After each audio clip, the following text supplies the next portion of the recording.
Welcome to master K TV.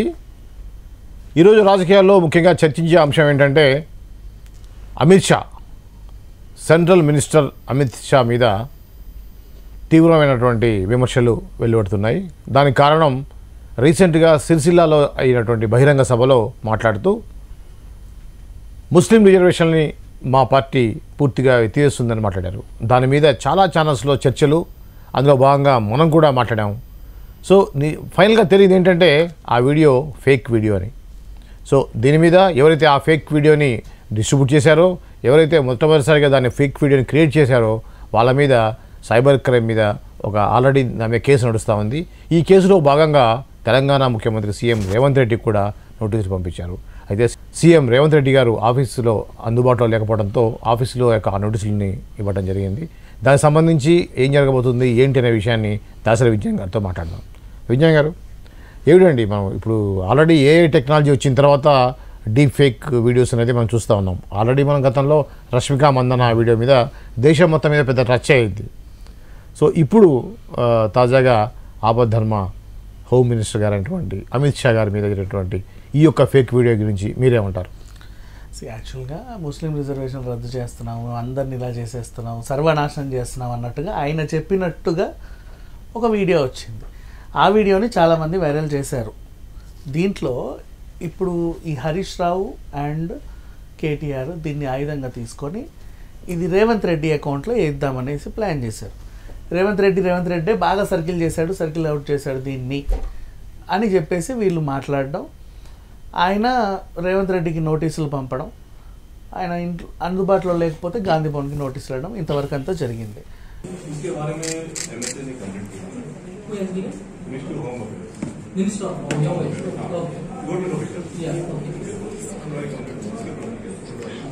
Can I have the complaint copy? Because see, for giving proper explanation, I want to know the exact context of the complaint. It's my right.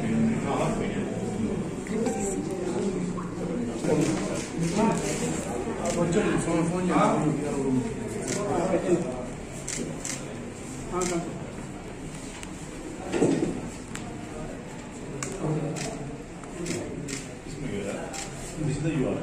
Okay. From this URL. Okay. You have, if it belongs to you, if it belongs to. See, there are two aspects. Yeah. One thing, if at all it is admittedly posted by us, we have to give production of problem. That is one aspect. Yeah. If not, we have to deny as any reason. Yeah, That's it. that's all. If it is not by you, you can say that it's not by you. Yeah, we will use suitable We are not explanation. even self-obvious. Yeah, please, we have 15 days time. Sure. Okay. We need 15 days time. Moreover, please furnish us the complaint copy we have given and also the documents enclosed in the complaint.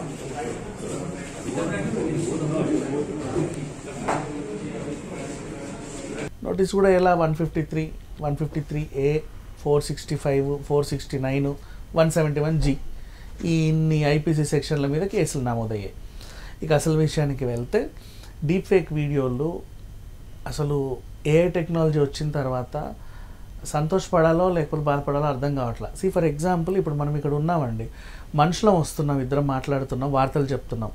మనం మాట్లాడి వార్తలు చెప్పిన పాపానికి ఒక cameraman, ఒక mic టెస్టరు, ఒక servant, మళ్ళీ అలాగే లైవ్ వేయడానికి ఒక స్టాఫ్, మొత్తం ఒక 5గురిని పనిలో పెట్టుకుంటాం.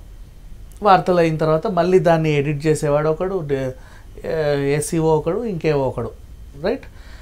ఇప్పుడు అదే ఏ టెక్నాలజీతో యాంకర్ అమ్మని తయారు చేసేస్తున్నారు. స్టఫ్ ఇచ్చేస్తే ఆమె చదివేస్తుంది, లైవ్ వెళ్ళిపోతుంది, ఇంకా ప్రాబ్లం లేదు, అది తప్పులు చేయదు. అవును, గబగబ చెప్పేస్తుంది. అట్రాక్టివ్గా ఉంటున్నారు, రోజుకో డ్రెస్ వేస్తున్నారు. నువ్వు రోజుకో డ్రెస్ వేయొచ్చు, బ్యాక్గ్రౌండ్ మార్చొచ్చు, ఆమె స్టైల్, హెయిర్ స్టైల్ మార్చొచ్చు, ఖర్చు లేదు. ఒకేసారి అది కొనేసుకున్నావు నువ్వు 5 లక్షలు పెట్టి, కథం ఇంకా అది రన్ అవుతానే ఉంటుంది. ఇప్పుడు నీకు ఎంప్లాయీస్ అందరూ అవసరం లేదు, జస్ట్ ఒక్కడు ఆపరేట్ చేసేవాడు ఉంటే చాలు, అందంగా వెళ్ళిపోతుంది. సో ఇది హర్షించాల్సిన విషయమే. దీంట్లో బాధాకరం ఏంటంటే ఆమె వచ్చిన పాపానికి వీళ్ళందరినీ పంపించాల్సి వస్తుంది. మళ్ళీ వీళ్ళకి ఇప్పుడు అన్ని ఛానల్స్ ఇప్పుడు ఏఐ టెక్నాలజీ యాంకర్లను పెట్టుకుంటే వీళ్ళందరూ ఏమైపోవాలి? సో ఇలాగే అప్పట్లో అమెరికాలో కూడా దీని మీద జూనియర్ ఆర్టిస్టులు అందరూ ధర్నా చేశారు. వెనకాల బ్యాక్గ్రౌండ్లో 1000 మంది 1,00,000 మంది జనాలు కావాలంటే వీళ్ళు AI టెక్నాలజీ ఉపయోగించి జనాలను తెచ్చేస్తున్నారు. మరి మాకేమో పనులు లేకుండా పోతున్నాయి అని చెప్పి వాళ్ళు ధర్నా చేసి ఇట్లా జూనియర్ ఆర్టిస్టులనే వాడుకోవాలని అప్పట్లో పెద్ద ఘోరంగా ధర్నా చేశారు. సరే, ఆ తర్వాత ఇక దీనివల్ల కొన్ని డిసడ్వాంటేజెస్ ఏంటంటే అదేంటిది, మీకే మీ ఆవిడ ఫోన్ చేసింది, ఏవండి ఇగో అబ్బాయి వచ్చాడు కదా, ఆ పరుపు కింద ఉన్నాయి తాళాలు, ఇతనికి ఇవ్వండి, నేనే ఇవ్వమని చెప్పాను. సరే, ఎందుకో చెప్పింది కదా, ఇదిగో అయ్యా మేడం చెప్పింది ఇవ్వమని. మేడం కాదు చెప్పింది. మీరు కూడా మోసపోతారు. అట్లా ఉంటది. మీరు ఫోన్ చేస్తారు, ఇది ఒక అబ్బాయిని డ్రైవర్ని పంపిస్తున్నాను, నా డ్రైవర్ నాకు తెలిసిన అబ్బాయి, ఆ బీరువాలో 10 లక్షలు నాకు ఇచ్చి పంపించాయి, ఆ బ్లాంక్ చెక్కులు 2 ఇచ్చేసాయి, అయిపోయింది. నెక్స్ట్ కోర్టు కేసులు. ఫర్ ఎగ్జాంపుల్, నిజంగా అదే నువ్వు ఇతను చేసి అవునండి ప్రత్యక్ష సాక్షి మనకు అందుబాటులో ఉన్నాడు యూకే నుంచి చూపిస్తున్నాడు, అవునండి నేనే కత్తితో పొడవంగా చూశాను అని ప్రత్యక్ష సాక్షి చెప్తాడు. ఆ ప్రత్యక్ష సాక్షి నిజంగా ప్రత్యక్ష సాక్షి కాదు, వీళ్ళు క్రియేట్ చేస్తారు. ఇట్లాంటివి ఉంటాయి. అంటే కోర్టులను తప్పుదోవ పట్టించవచ్చు, జనాలను తప్పుదోవ పట్టించవచ్చు, మన బ్లడ్ రిలేషన్లను కూడా మనం అనుమానించే రేంజ్కి వెళ్ళిపోతుంది. ఇది కొంచెం డిఫికల్టీస్ అనే చెప్పుకోవాలి. అండ్ ఇంకా వీడు ఇంకేం చేస్తున్నాడు, రష్మిక మండన్న గురించి మాట్లాడుకుంటే, ఇప్పుడు ఆవిడెందుకు బయటకు వచ్చి చెప్పిందంటే, ఈరోజు నేను రష్మిక మండన్నగా మాట్లాడుతున్నా కాబట్టి ఇంతమంది విన్నారు. అదే రష్మిక మండన్న కాలేజీ డేస్లో ఈ వీడియో చూస్తుంటే ఏమయ్యేది?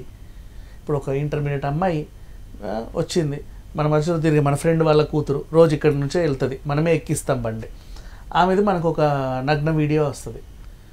ఆమెను అట్లా చూస్తాం, ఏమ్మా నీకు సిగ్గులేదు, ఏంటిది రెడ్ హ్యాండెడ్గా దొరికావు, నువ్వు ఇంకేం మాట్లాడుతున్నావు, తెలియదు కదా ఏ టెక్నాలజీ అని, తెలియని వాళ్ళు ఎలా ఉంటారు. అంటే నేను ఒక విషయాన్ని మీద మాట్లాడాలనుకున్నా, రష్మిక మందన ఉంది, ఒక గర్ల్ ఒక రూమ్ నుంచి ఇంకో రూమ్లోకి వచ్చేసి ఇట్లా ఊగుతూ ఉండేటువంటిది ఆల్రెడీ అందరికి తెలిసే ఉంటుంది, లిఫ్ట్లో వచ్చినటువంటిది నవ్వుకుంటూ వచ్చేది ఉంది. సో దాంట్లో ఏమంతా వల్గారిటీ ఉంది అంటే వల్గారిటీ ఉంది, కొద్దిగా ఎక్స్పోజింగ్ ఉంది, అంతకు మించిన ఎక్స్పోజింగ్ స్క్రీన్ మీద చేస్తున్నప్పుడు దానికి అంత గగ్గోలు పెట్టాల్సిన అవసరం ఏంటనేది నాకు అసలు అర్థం కాదు. అక్కడ గగ్గోలు పెట్టాల్సిన అవసరం ఏంటంటే ఇదే, అంటే ఇది చేసినోడు రేపు ఆ బట్టలు ఇప్పడానికి వాడికి ఎంతసేపు పడుతుంది అని. అవును, ఆ వీడియో గురించి కాదు, అది క్రియేట్ చేశాడు కదా విత్ ఇన్ సెకండ్స్ లో న్యాచురల్ గా, ఇది రష్మికే అనేలాగా కనీసం ఆ గుడ్డలన్నీ ఉన్నాయి, వాడు అవి ఇప్పడానికి కూడా ఎంతసేపు. అవును, అలా క్రియేట్ చేస్తే ప్రపంచం ఏమవుద్దని. ఇప్పుడు మనం చెప్పిన ఎగ్జాంపుల్ లాగా ఈ పాపని నువ్వు నిజంగా వాళ్ళ తండ్రి కొడతాడు, తల్లి కొట్టేస్తుంది, ఏం పని చేస్తున్నావే నువ్వు అని. ఆ పిల్ల వెళ్ళి ఏం చేస్తుంది, 3వ ఫ్లోర్ నుంచి దూకేస్తుంది.